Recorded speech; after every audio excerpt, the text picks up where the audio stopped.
भारत राष्ट्र समिति बीआरएस के कारगुजार सदर के तारक रामाराव ने जुमेरात को एक मर्तबा फिर इल्जामात को मुस्तरद करते हुए कांग्रेस हुकूमत की नाकामियों पर सवाल उठाए। केटीआर ने मीडिया से बात करते हुए कहा, बीआरएस सरबराह के चंद्रशेखर राव के बेटे और तेलंगाना तहरीक के सिपाही की हैसियत से मैं तेलंगाना के लिए मरूंगा, लेकिन कांग्रेस के सामने कभी नहीं झुकूंगा। फार्मूला ई रेस केस में पूछताछ के लिए एंटी करप्शन ब्यूरो एसीबी के दफ्तर में पेश होने से कबल अपने रिहाइशगाह पर मीडिया से खिताब करते हुए तारक रामाराव ने कहा कि इनके पास तमाम सवालात के जवाबात हैं, क्योंकि वो सीधे थे और इनके फैसले सिर्फ तरक्की के लिए थे। इनका मकसद हैदराबाद को आलमी सतह पर एक ब्रांड इमेज बनाना था।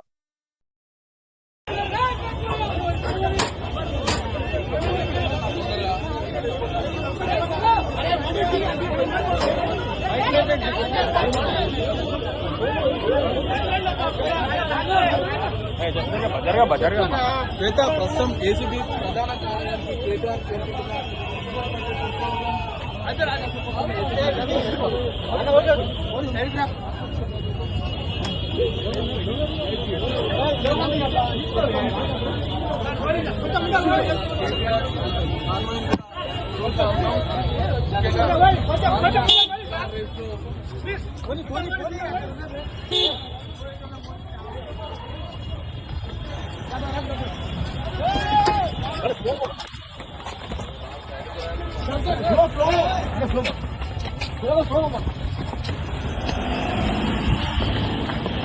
బిడ్డగా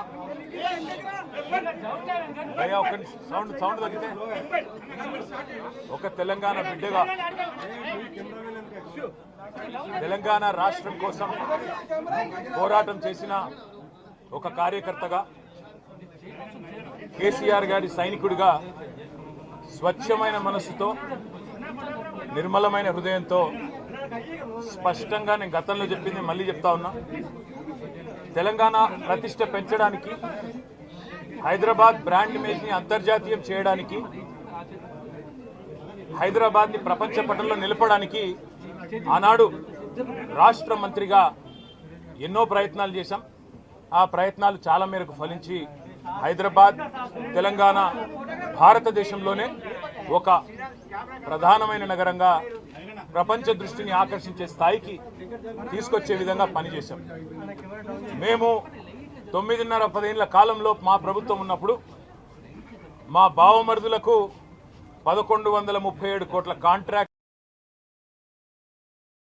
చేయలేదు. మంత్రిగా నేను కౌన్సిల్లో కూర్చొని, కౌన్సిల్ ఆఫ్ మినిస్టర్స్లో, క్యాబినెట్లో కూర్చొని నా కొడుకు కంపెనీకి కాంట్రాక్ట్లు ఇచ్చుకోలేదు, లేదా నేను ల్యాండ్ క్రూజర్ కార్లు కొనుక్కోలేదు. ఆ పనులు రేవంత్ రెడ్డి గారు, ఆయన మంత్రివర్గ సహచరులు, ఆ సాగు తెలివితేటలు, ఆ అవినీతి తెలివితేటలు వాళ్ళకే ఉన్నాయి. నేను 50 లక్షల రూపాయలతో ఎమ్మెల్యేలను కొనుగోలు చేయడానికి పోయి దొరికిపోయిన దొంగను కూడా కాదు. నేను నిఖార్సైన తెలంగాణ బిడ్డను. ఏ పని చేసినా తెలంగాణ కోసం, హైదరాబాద్ ప్రతిష్టలు పెంచడం కోసం చేశాను. అర పైసా అవినీతి కూడా నేను చేయలేదు, చేయబోను. సరే, ఇవాళ ఈ కొంచెం ఉర్రకుండా ఆగలుగుతారా? ఇవాళ కొంతమంది అర్థమయ్యి కాని వాళ్ళు, తెలిసి తెలియని వాళ్ళు ఏదో కొంత బురద జల్లి తాత్కాలికంగా మీడియా మేనేజ్మెంట్ ద్వారా రాజకీయ పబ్బం గడుపుకోవాలనుకునే కాంగ్రెస్ వాళ్ళకి నేను చెప్పేది ఒకటే, నిజం నిలకడ మీద తెలుస్తుంది. మీరు ఇవాళ చల్లే బురద ఎట్టి పరిస్థితుల్లో మా దృష్టి ఏదైతే కేంద్రీకరించబడిందో దాని నుంచి తప్పించలేదు. మేము మాట్లాడుతూనే ఉంటాం, కొట్లాడుతూనే ఉంటాం. గత సంవత్సర కాలంగా విద్యుత్ ఛార్జీలు పెంచవద్దని కొట్లాడింది టీఆర్ఎస్. లగచర్లలో నువ్వు రైతులను జైల్లో పెడితే అడ్డుకున్నది టీఆర్ఎస్. నువ్వు హైడ్రా పేరిట ఇండ్లు కూలగొడితే అడ్డుకున్నది టీఆర్ఎస్. 6 గ్యారంటీల అమలు నువ్వు చేయకపోతే నిలదీసింది అడిగడుగున కేసీఆర్ బృందం. తప్పకుండా మా దృష్టి మేము మళ్ళించాం. నువ్వేదో నా మీద కేసు పెట్టి నన్నేదో చేసి దానివల్ల మా పార్టీ క్యాడర్ను, మా నాయకత్వాన్ని నువ్వు దారి మళ్లింపు, దృష్టి మళ్లింపు దిశగా ప్రయత్నం చేస్తాను అనుకుంటున్నావు రేవంత్ రెడ్డి. అది నీ వల్ల కాదు.